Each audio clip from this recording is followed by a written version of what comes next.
Hey everyone, thanks for joining me on this video today. So it's about portrait practice. This is for 6th grade, but it can be for anybody. So if you're here, welcome. I have created a title just with a Crayola marker. And I'm making a title simply for the fact that I still want to acknowledge my space that I'm utilizing. So even though this is practice, I now have a visual utilizing the area a little bit differently. So when I start drawing, you'll see I'll have a large face here. There might be some extra area here on the edges, and that may be nice, that might not. Just be thinking about when you have your visuals, what would you show? Another alternative is to do a bunch of smaller faces throughout, as if you were doodling them, and that might be great for playing with different face shapes. So I recommend that too. I'm just gonna go with one large one. So here we go. Okay, so what you can see is I'm starting to play around with a circular shape.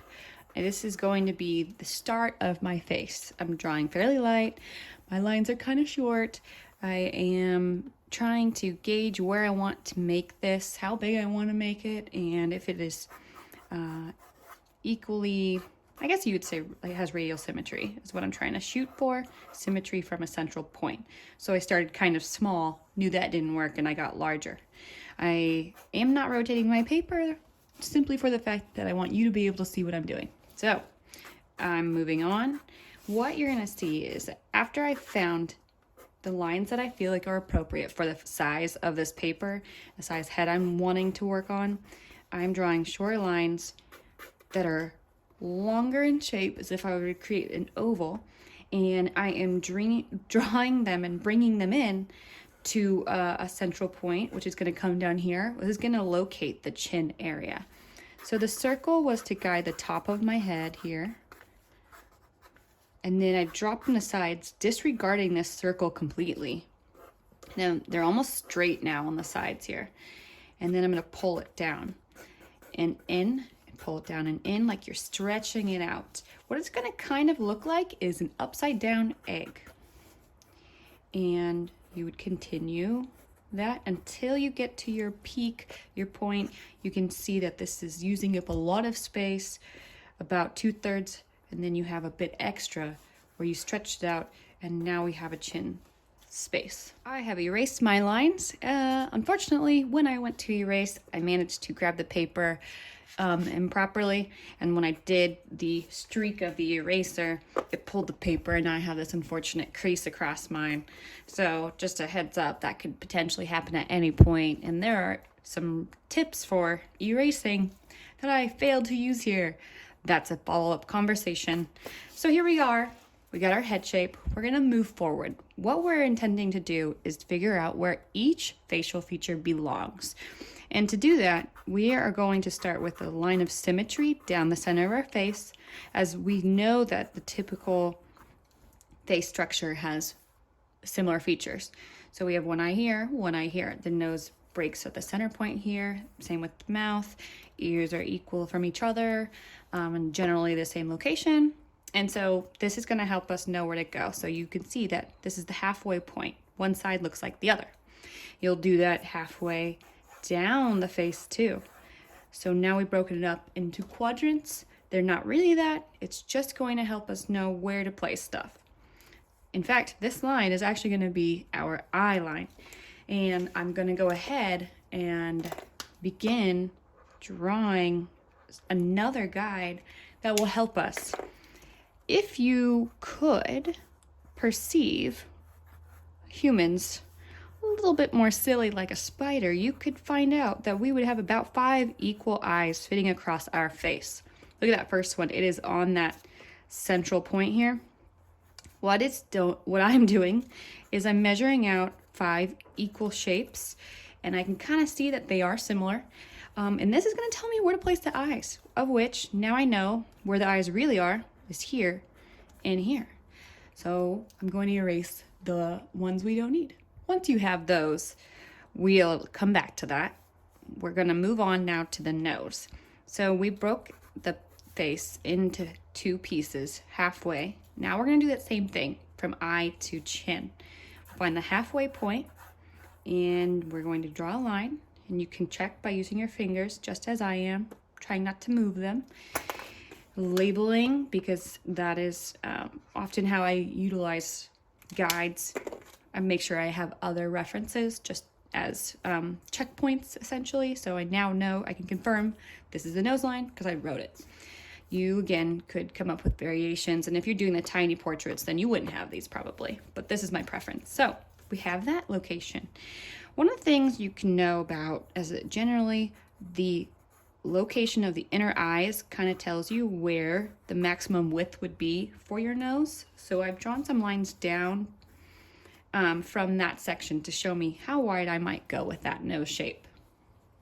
Now we're going to go down 1/3 to find the mouth. You could find halfway.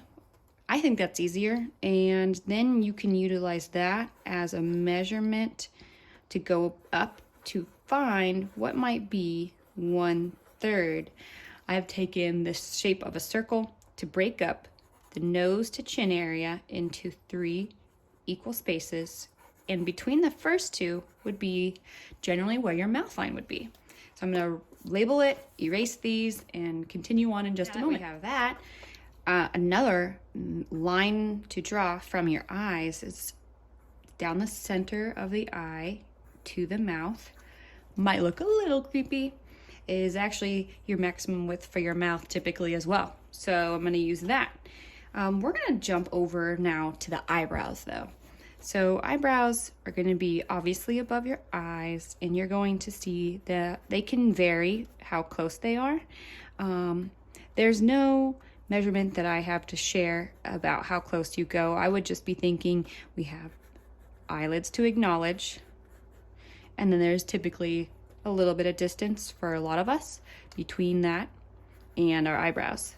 So what you're going to see me do is I'm drawing some lines above the eye with them going up and out just ever so slightly. Here, about 2/3 out from the inside of the eye to the outside. So notice that these arches are closer to the outside of the eyes. Then I drop down. I am going with a basic eyebrow shape and referencing an arch outside. And you're also going to see that I go wider on the inside and thinner on the outside. I'm going to clean this up and give you some time to think about how you're going to be doing all these features as well. So I'll be back in a second. Here we are. We have eyebrows. We have some eyelids. I am drawing darker, but I am still doing them in short lines, and I am editing. So despite me not turning my paper and drawing a bit too dark, you can at least see in the video where I'd place them. I try to have them be fairly symmetrical. It'd be very easy to sit here and keep manipulating this more. But as usual, I'm just trying to give you basics. So here we are. Here's some basic shapes. We're going to go ahead now and finish out your eyes. And what I have initially done was make a sad mouth shape. Eyes can be of all varying shapes and sizes. I have decided to do a bit of an arch here, and then I kind of drop down. You could just do a sad mouth. What I then do is connect a happy mouth below this original guideline to the corners of the sad mouth shape, like so. Not a super happy mouth. Why I would avoid that is if you go super happy like that, and then you connect it to the sad mouth shape, then you're getting like something really large, and we don't need it to be that large. So it's like a deflated football is what you're going for. Here's my deflated football shape. Sometimes people refer to them to almond eyes. And then within there, we know that there is an eye that's of a circular shape. So I'm going to use what I refer to as parenthesis eyes to make my eye shape. It's like you're taking parentheses that you would use in writing, and you're bringing them over here.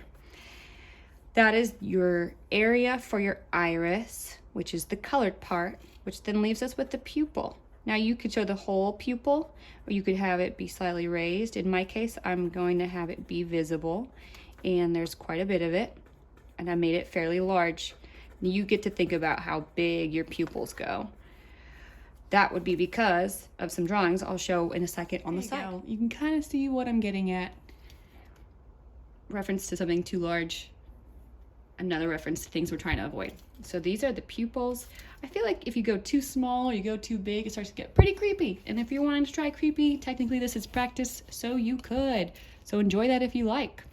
We're gonna go ahead and leave this as is, go ahead down to the nose, and I'm going to start by suggesting to you to be thinking about this is like the lowest point you'd want to place that nose.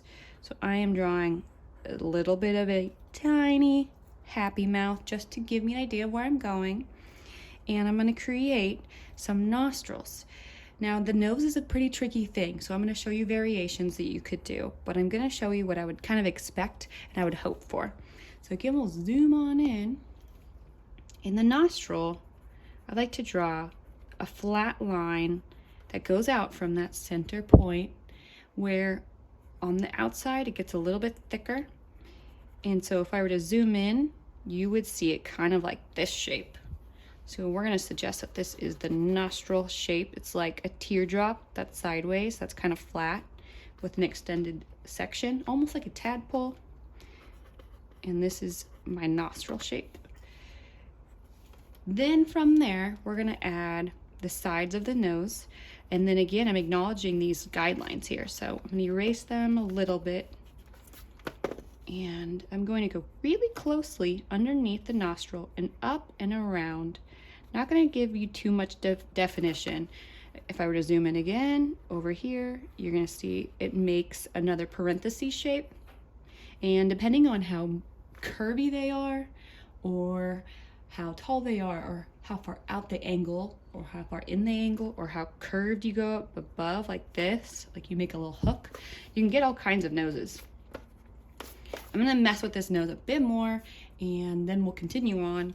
You're going to see that I add bridge marks, which is the top of the nose coming from the eyebrow section when I return. Okay, so I've added some details that you would not need to. I've created bridge lines that kind of come from the eyebrow area at different lengths. I broke it up a little bit. This is referencing where the nose starts to widen, and this is what I call the button area. And then it draws in and then expands outwards towards your eyebrows. Notice that I don't connect it fully from the eyebrow to here, broken up lines. And notice that there's no triangle shape either. If you were to look at a human nose, there really aren't any defined edges to go off of. It's just a slope down and then up and over the bridge and then back down, much like a mountain or a hill. So you don't need any of this. Now, to come up with simpler nose ideas, you could do one large happy mouth here, right in this area. You could do a version of this where it's just a bunch of wiggly lines. There's the happy mouth, up, and then up for the nostrils, and then back around. And then you could do variations of that even farther, where you could go like this as your nose. This is suggesting that there's the nostril here, but notice this is now a square shape, and these fan outwards. So many options, and you just kind of have to keep playing with this until you like what you see. Now moving on to the mouth. The mouth is here. Here's the center point of the mouth. This is going to be where I divide the lip shape. Like the higher section, the upper lip, you're going to have it be highest here, and then it's going to drop down. And at the center, you have a little tiny V that breaks the lips into two parts. So I've made my V, and then I'm going to go ahead and bring back those lines I mentioned. If you're looking carefully, it's not perfectly straight. It kind of curves down. And what I actually like to do is on these edges, I like to swoop them up a little bit. Now here would be where our lips separate. You can change the V shape and the fullness of your lips by making these bigger hills, or what I like to also suggest that these look like are mustaches. So you do a bigger, more dramatic mustache, a flatter one, a smaller V, a bigger V, whatever you prefer. But that lower section of the lip will kind of mimic it. Again, another tiny smiley mouth, and then you would draw it out to the edges. And what type of line you do here can create, again, fuller lips or thinner lips. If you go up and then down, much like the mustache shape would be, then it has a little bit of drama and exaggeration. That would be almost more characteristic of a real person rather than like a cartoon. But then you want to finish your lower lip, and wherever you place your lower lip can make the mouth look bigger or smaller. So I'm going a bit wider here than the upper lip. This is thinner, this is wider. I've chosen that. And then I'm going to draw up, but notice that I don't go to the edges initially. I'm going to bring them to a point, like I pinched them and pulled them. So I'm actually going to draw inward curve and then make them come together. And I will do this until I like it. Usually I can spend a couple minutes on this. So I'm gonna turn the video off, mess with them some more, and bring it back. I think that's good enough. I have changed the shape a little bit, made the lips look smaller by bringing it in a little bit. I erased a little bit of the edges here. I just appreciate the softness when you draw light from that. Here's a little reference to that there's a chin by drawing a line that's almost like you tried to draw it straight, but you're kind of failing, in which it's like slightly downwards angled, like a sad mouth that somebody just has the tiniest frown ever, barely recognizable. So when I look at my face shape now, I feel like my chin looks a little small. I like the general shape of my cheek area and by the eyes, but I might thin it out a bit here. And then I'm gonna acknowledge probably the thing you've been thinking about the most, which is this huge forehead and head space. So I'm gonna mess with the face now, and that's what I would recommend to you too. And then when I come back, we will mess with the head and the ears.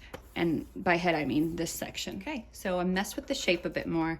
I kept the wideness here. I indented just a tiny bit near the eyes. Then I protruded outwards for some cheekbone section. I dipped inwards again here, and then I brought it down, and then I flattened out the chin shape. So now we have all this space for this head. Well, we get to erase the guideline, and then we have to add hair and ears, and so this is gonna change a bit. So your ears are located between your eye and your nose. They're kind of flat, like a funny question mark shape that is not really a question mark. So if you look, if I were to pull that out over here, it looks more like this, and then just a hook. So I reference that this could be like a minimal basic question mark shape, and then you just bring it back up with like a U shape.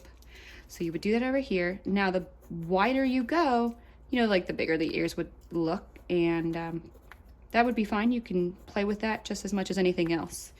There are features you could do to the inside of the ears. I'm just drawing a line up and then a little circle here. And you can look a bit at ears more if you prefer for that, to figure out why I might have done that. So hair, whatever type of hairstyle you want to do, we'll decide what type of line you want. Same with where you place the hair parts and what style you're having. So if I were having short hair, I'm going to do shorter lines, like grass almost, and I'm going to curve lines the direction I want. And then if I want longer hair, my lines are going to become longer. And I'm acknowledging that the head usually has a roundness, and then hair will fall based off of gravity and it'll pull it one way or the other. So I need to acknowledge that my lines are going to be very curvy. I am going to do a shorter hairstyle this time, and I'm going to act like it's flat and pretty short. So when I draw, you're actually going to see what I do is some longer lines and then shorter, jauty little marks where it's like my pencil can't stay on the paper. That's not much forehead space in my opinion. Wherever you go and whatever shape you do will impact the overall look. So you want to continue to make edits always. So these short little lines, I'm going to draw them around and down, like it curves out towards the ears. And maybe I'll go a little bit over the ears as if it's like hair on the sides of the head. Out and around. And now I figure out what kind of hairstyle I want. So I'm going to go with the shorter one. I'm going to go below the skull line. Sometimes I end up drawing and they go above the skull line. So I'm going to wiggle around. Nice short hair. I'm actually going to come out past the skull line and erase it. So now it looks like it's a little bit fuller. Because if you use the skull line, what you're actually doing is saying you like have hair literally up against the skull, and that means it's very short or flat. And you could do a shaved head very easily. Excuse me for that. But here is a bit more of a visible shape that we could recognize. So your skull line, kind of a guide. You could end up drawing your hair above or below, and then you would want to start adding texture with similar line shapes of the original type of line you use. So I had these wiggly short lines, so guess what I'm doing? Wiggly short lines. And there you have a general face shape. Neck, you don't want to go too big or too small, too close to the chin, too far. You want it to be acting like it's normal. And in my mind, normal means you don't lift all the day, like all the time, all day, every day. You also don't sit sedentary a lot. In most instances, I would think. So I don't want to go too close to the chin. It's gonna look like a cartoon. Look at that. That's so silly. And then if you go really wide, it looks like, yeah, you work out all the time. So I'm gonna go in between, slightly closer to the ears, and then curving them in and out, like reverse parentheses that aren't as curvy. It's like a straight line you couldn't draw very well, and they get pushed on the inside here. And then I'm just gonna go down. I'm not drawing shoulders because your shoulders wouldn't be visible on this paper. And if I were to draw the shoulders, it'd look like a little tiny cartoon again. So we're gonna avoid that. Here's the general shape. I'm gonna show you another version that I drew, of kind of like a final product. All right, so here is my other one. My skull line on this one was actually here. So I went over my hair. But here's the whole thing. Look, it's still quite a large head. Whenever you're drawing, if you get done and you like what you have and you prefer outlining, then you can. And I am doing a quick outline of this portrait that I did. Notice that again, my lines aren't perfectly connecting. I'm rushing significantly, so you wouldn't want to do this normally like this. I just want you to kind of see what it might look like if you were to do something similar with the marker. Shorter lines for these bangs. Curving around. Remember, the hair, when it gets longer, is quite curvy. Rushing this portrait. I've added tear ducts to this eye, by the way, and a highlight when you have your eyes with a little bit of a glare because they're glossy with, well, they're not dry eyes, basically. You would see a little bit of a shine. Going around. Maybe you have some creases at the corner. Maybe it's an older person. Maybe they're smiling. And then there's my tear ducts. And then here's my nose lines. And then my nostrils. Maybe there's some smile lines again. This is a little dip between the mouth and the nose. Notice I'm not trying to make it perfect. I'm gonna keep repeating myself because this is just an example face, and I wanted you to see what it might look like with a marker if you were to do it in my style, in which some of the lines connect and some of them don't.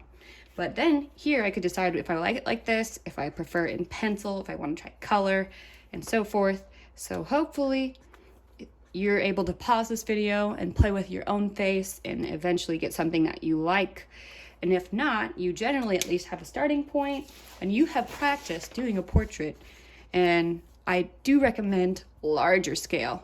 Definitely large is trickier than small. So if you don't go with big, you're working on small, great, that's awesome. But I think this is really gonna be a good challenge. So try bigger if you're willing. All right, thanks y'all.